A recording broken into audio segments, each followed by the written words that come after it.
Hello guys, অনেক দিন বাদে আমার ইউটিউব চ্যানেলে সবাইকে স্বাগত। আজকে আমি তোমাদের দেখাবো ব্রোকলি রেসিপি। প্রথমে ব্রোকলিটা ভালো করে কেটে নিয়েছি সাইজ মতন।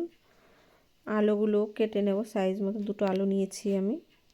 দেখো গোটা গোটা করে কেটে নিয়েছি। এরপর ব্রোকলিগুলো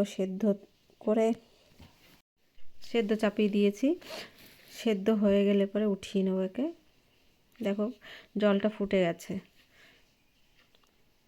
তারপরে তেল বসিয়ে দিয়েছিলাম কড়াইতে, আলুগুলো দিয়ে দিয়েছি আর ব্রোকলিগুলো সেদ্ধ হয়ে গেছিলো, ওকে জল ঝরিয়ে রেখেছিলাম। তারপরে ওকেও ভেজে নিলাম, একটু নুন হলুদ দিয়ে দিয়েছি এর মধ্যে।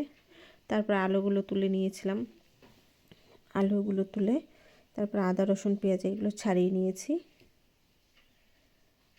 একটা টমেটো কুচি নিয়েছি এখানে, হাফ চামচ জিরে,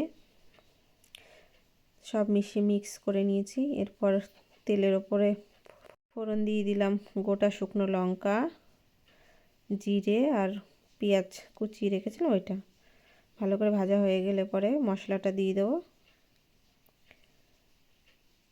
মশলাটা দিয়ে নাড়াচাড়া করে মটরশুঁটিগুলো দিয়ে দিয়েছিলাম। তারপরে সবজিগুলো সব একসাথে দিয়ে ভালো করে কষিয়ে নিচ্ছিলাম একে। জল দিয়ে দিয়েছি, কষানো হয়ে গেছে পরে। দেখো আমার রান্না রেডি। লাস্টে একটু গরম মশলা দিয়ে নামিয়ে নিয়েছি। তোমরা ওটা বাড়িতে রান্না করে খাও, খুব টেস্টি একটা খাবার, খুব ভালো লাগবে।